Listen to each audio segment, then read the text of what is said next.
ஆவர்த்தனத்தோடு கூடிய புனராவர்த்தனம். ஏன்னா நம்ம கோயிலில் வந்து உங்களுக்கு எல்லாருக்கும் தெரியும், ராஜகோபுரம் இல்லை. அதே மாதிரி முருகப்பெருமானுக்கு மாத்திரம்தான் அந்த கோபுரம் இருந்தது. அதற்கு அடுத்தபடியாக சிவனுக்கு ஒரு புதிய கோபுரமும் மீனாட்சி அம்மனுக்கும் தனியாக ஒரு புதிய கோபுரமும் செய்திருக்கிறோம்.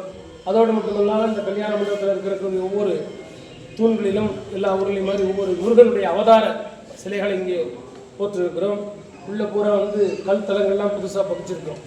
அதாவது அப்பேற்பட்ட இந்த ரெண்டும் சேர்ந்து நமது கோயிலே முருகப்பெருமானுடைய கருணையினாலும் உங்கள் எல்லோருடைய ஒத்துழைப்பினாலும், ஏன்னா ஒரு கை தட்டினா ஓசை வராது.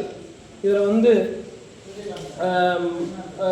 எல்லாரும் சேர்ந்து எடுத்தால் தான் தேர் எடுக்க முடியும். ஆகவே நம்ம எல்லோரும் சேர்ந்து இந்த காரியத்தை நாம் எல்லோரும் இங்கே முருகப்பெருமானுடைய கருணையினாலே எல்லோருடைய ஒத்துழைப்பினாலும் சிறப்பான முறையிலே நடைபெற்றிருக்கிறது.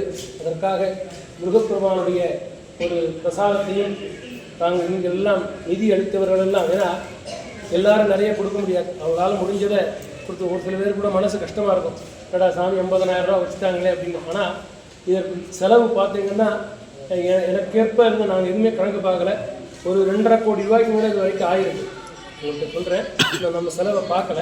அதற்கு இதில் வந்து முக்கியமாக வெளிநாட்டில் லண்டனில் இருக்கிறவங்க நிறைய ஒரு நிதி உதவி பண்ணாங்க. அதனால தான் இது எவ்வளோ தூரம் சிறப்பாக முடிஞ்சுது. அதுக்கப்புறம் வர நம்ம ஊர்லேயும் இப்போ நேற்றெல்லாம் போட்டு நம்ம ஊர்பாவடிக்காண்டி வசூல் பண்ணதே கிட்டத்தட்ட இந்த 3 நாள் 4 நாள்லேயே ஒரு 6-7 லட்ச ரூபாய்க்கு நான் இப்படிதான் இருக்கும். ஒரு வாரம் கும்பாவட்டத்தில் ஒரு 4-5 லட்ச ரூபா வசூலாக அவ்வளவு வசூலாகி எல்லாருமே. ஏன்னா முதல்லையே இது எப்படி செய்வாங்க, அது யாருக்கும் ஒரு நம்பிக்கை வரணும். அப்படித்தான் அதில் வந்து ஈடுபாடு. ஏன்னா நம்ம ஏற்கனவே இந்த கோயிலில் அப்படி நடந்திருக்கு. அதனால தான் ஒரு சில பேர் வந்து என்ன நினச்சிட்டாங்கன்னா, இப்போ இல்லை, நான் சொல்கிறது ஒரு 50 வருஷத்துக்கு முன்னாடி, 50-60 வருஷத்துக்கு முன்னாடி இந்த காங்கிரீட் போட்டு இருந்தபோது ராஜபாளையம் ராம்கோ சிமெண்ட்லேருந்து வந்து கம்பி சிமெண்ட்டெல்லாம் கொடுத்துருக்காங்க. அப்போ வந்து என்ன காரணத்தினாலேயே தெரியல, தடைப்பட்டு போச்சு. அந்த கும்பாவளியம் நின்று போச்சு, வேலை வந்து தடங்களாயிடுது. அதனால் வந்து அவங்கெல்லாம் அதில் வந்து ஆனால் இப்போது அந்த ராஜபாளையம், நான் சொல்லிட்டேன், ராஜபாளையத்தில் ஒரு சில நண்பர்கள் நிறைய நிதி அளித்திருக்காங்க. ஆனால் ராம்கோ இந்த மாதிரி பெரிய குரூப்பு பெரிய மில்லியனியர்கிட்ட யார்ட்டையுமே கேட்க வேண்டாம்னு நான் முடிவு பண்ணி யார்ட்டையுமே நான் கேட்கவும் இல்லை. ஏன்னா சாதாரணப்பட்டவங்க நம்ம மேலே நம்பிக்கை வச்சு கொடுக்கட்டும், இல்லைன்னா யார்ட்டையுமே கேட்க வேண்டாம்னு நான் சொல்லியிருந்தேன். அதே மாதிரி யாரையும் துன்புறுத்தி எனக்கு இவ்வளோ கொடுங்க அவ்வளோ நான் சேர்ந்து இந்த கல்வெட்டில் போடணும்னு சொன்னேன்னாக்கா ஒரு குறிப்பிட்ட தொகை இருந்தால் தான் அந்த கல்வெட்டில் போடணும். 10,000லாம் கொடுத்தா ஈஸியாக எல்லோரும் கொடுத்துருவாங்க, இல்லைன்னு சொல்கிறேன். ஆகவே நான் ஒரு 50,000 ரூபா இருந்ததுன்னு சொன்னாக்க அது தனிப்பட்ட முறையில் கொடுக்காட்டாலும் ஒரு சமுதாய ரீதியாகவும் சங்கத்தின் மூலமாகவும் அது கிடைக்கணும், எல்லாருக்கும் அந்த பங்கு இருக்கணும் அப்படிங்கிறதுக்காண்டி தான் அதை சொல்லி முடிவு பண்ணுறது. அந்த தருணத்திலே நீங்கள் எல்லாரும் சேர்ந்து உதவி பண்ணியிருக்கீங்க. ரொம்ப ஜமீன் சார்பாகவும் எங்களுடைய அந்த கமிட்டியினுடைய பக்த சேனா அறக்கட்டளையினுடைய சார்பாகவும் எல்லோருக்கும் என்னுடைய சார்பாகவும் தனிப்பட்ட முறையிலே நன்றிகளை காணிக்கையாகிக் கொள்கிறோம். ஏன்னா கோவிலெல்லாம் ஒரு கோவிலை கட்டுறோம்னு கோவிலை நம்ம எல்லாரும் சேர்ந்து பண்ணோம்னாக்கா அவங்களுக்கெல்லாம் கைலாயத்தில் ஒரு இடம் இருக்குன்னு சாஸ்திரங்கள் அப்படின்னு அந்த வயதிலே நம்ம அந்த இடத்துல நம்ம ஒரு ஆலயத்தை கட்டுறோம். அதுவும் உங்களுக்கு எல்லாருக்கும் தெரியும், கீழே பண்ணாலே எவ்வளோ சிரமம் இருக்குன்னு தெரியும். இந்த இடத்துல இந்த கோவிலில் கோபுரத்தை கட்டும்பொழுது பார்த்தீங்கன்னாக்கா இந்த பையன் தவறி இருக்காங்க வாப்பா இல்லை காண்டி முதல்ல ஒரு 20 அடியில் கட்டி 21 அடி இருந்தால் போகிறோம் அப்படின்னு சொன்னது.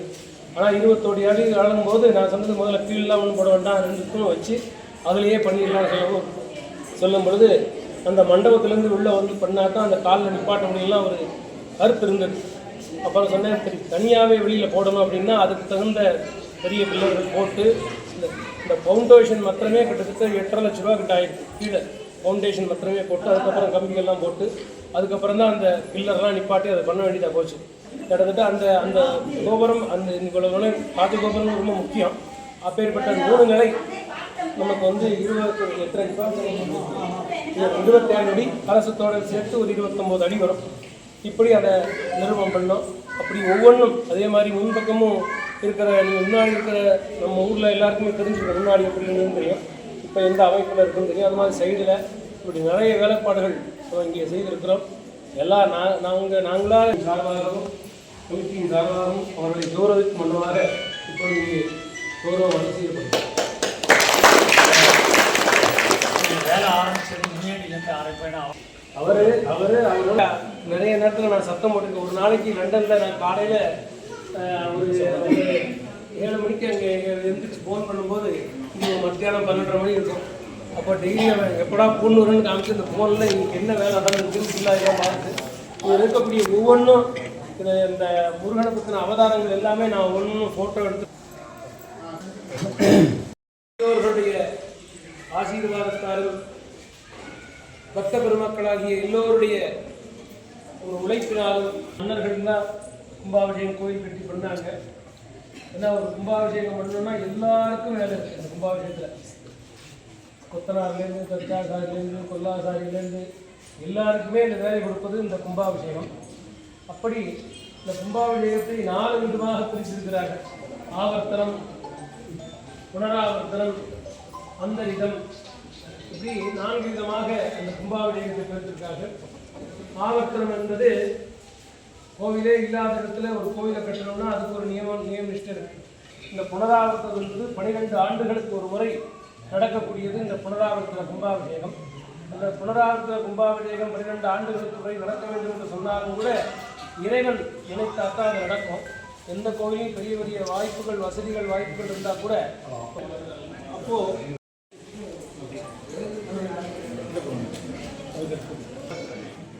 டிராக்டர் எல்லாம் ஒன்றுவான் எல்லாம் பண்ணுவான் எல்லாம் செஞ்சான் காசு காண்டி பார்க்க அதையும் சொல்லணும்ல. ஆனால் என்ன ஃபோன் பண்ணேன்னா எடுக்க மாட்டான். கேட்டால் அது வந்து எனக்கு அது கல்யாணம் முடிஞ்சிச்சுன்னா அதுவும் சரியாக வந்துடும். அவனுக்கும் அவன் சார்பாக அப்பாவுக்கு கௌரவம் வந்து சேரும். அவனுக்கும்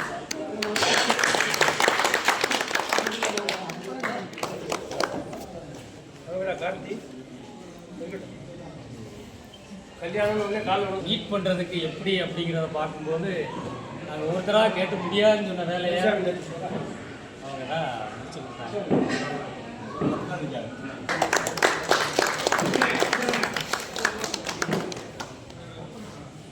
நினைச்சா ஒரு நிமிஷத்தில் பண்ணிடலான்னு அதுக்கும் எல்லாரும் ஒத்துழைக்கணும். இருக்கும்போதே நம்ம கோயிலில் நான் நம்ம கோயிலில் ஊரில் கும்பாபிஷேகம் பண்ண டயத்தில் எல்லா நேரத்துலையும் இங்கே பல கோயிலெலாம் கும்பாபிஷேகம் பண்ணியிருக்கோம். அந்த ஒவ்வொரு இடத்துலையும் சொல்லுவேன் திருப்பி எல்லோரும் நினச்சிக்குவோம் முருகனுக்கு கும்பாபிஷேகம் வரணும் சொல்லிகிட்டே இருப்பேன். அந்த இருக்கிற நம்ம ஊரில் உள்ள தெய்வங்கள்லாம் சேர்ந்து நம்ம முருகனுக்கு அவருடைய ஒரு அனுகிரகத்தை இங்கே செஞ்சுருக்காங்க. அதே மாதிரி மீனாட்சி அம்மன் கோயிலுக்கும் நடக்கும்.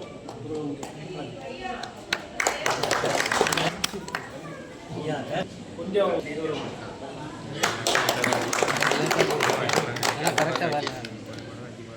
எல்லாருக்குமே என்னென்னா அவங்க ஒரு தொகையை சொன்னாலும் அதுலேருந்து நான் ஒரு தொகையை சொல்லிடுவேன். இவ்வளோதான் முடியாதுன்னு சொல்லிடுவேன். அதை ஒத்துக்கொண்டு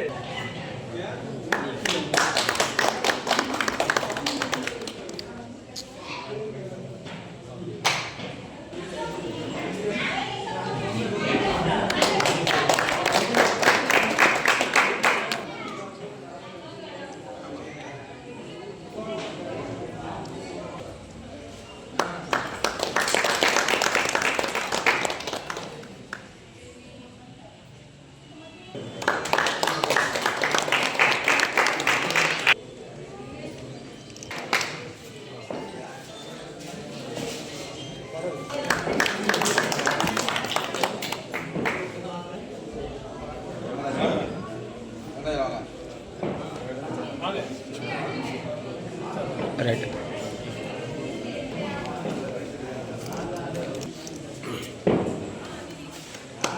வீடு அங்கிட்டா பாருங்க அண்ணா கொடுங்க பாருங்க. ரொம்ப சந்தோஷம்.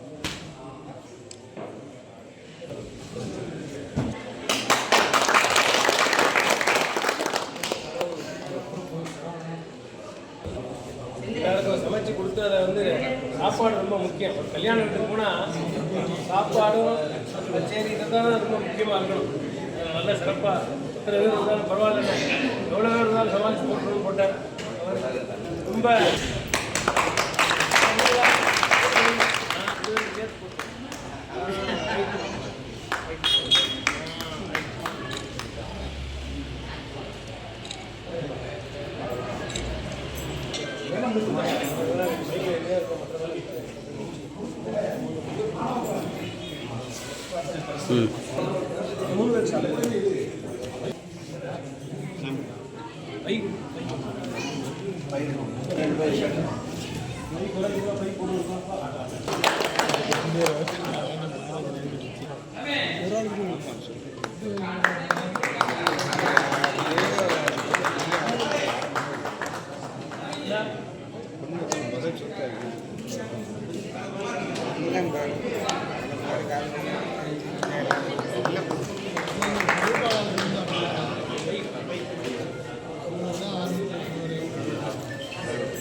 ரைட்டு.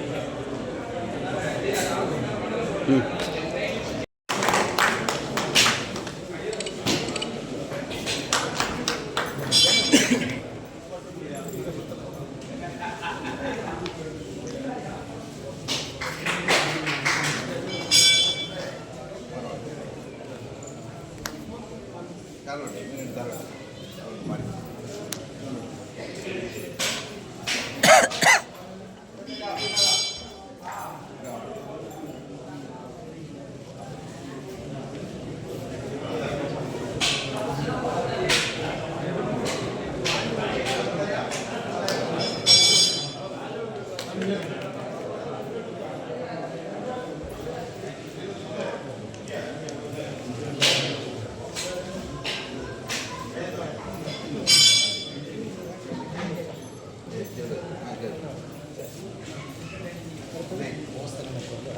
ஆமாம்.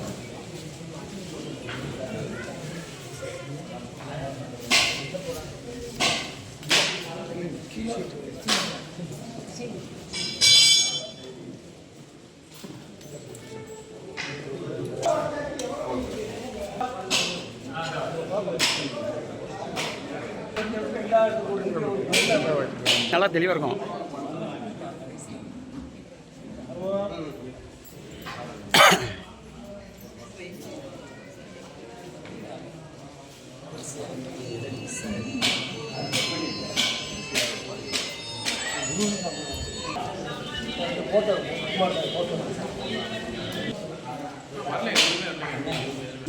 சரி சரி சரி. என்ன மக்களை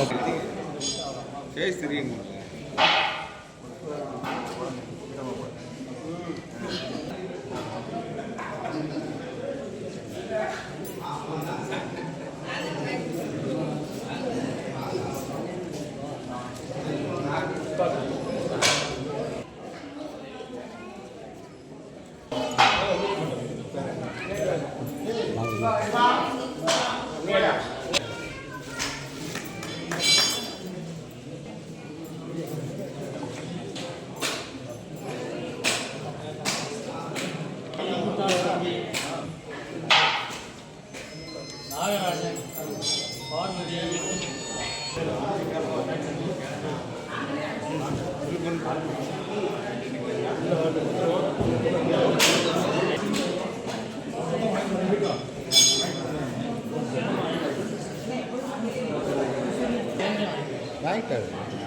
அது வந்து சமையலுக்கு, இது வந்து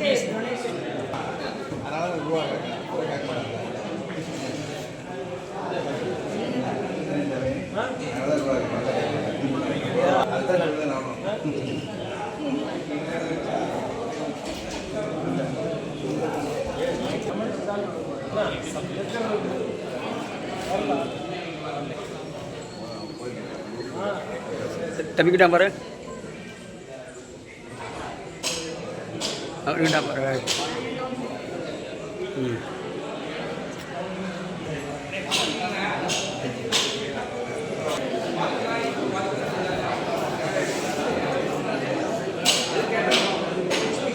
தம்பிக்கிட்டா பாருங்க.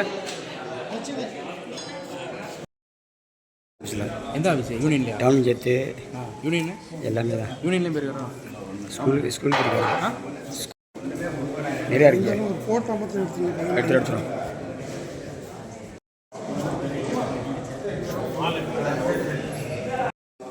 ஜிகேடி ஐயா,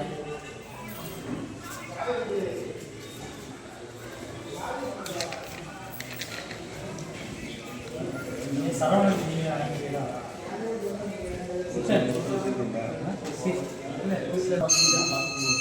போயிட்டு வந்துருக்கோம்.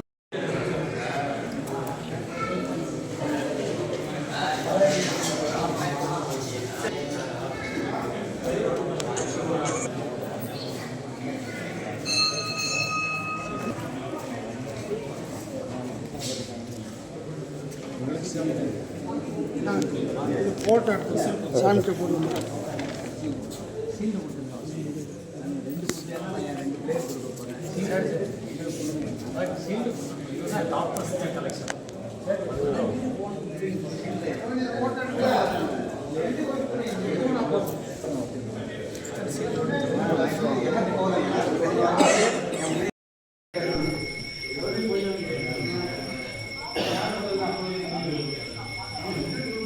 ஆ அடுத்து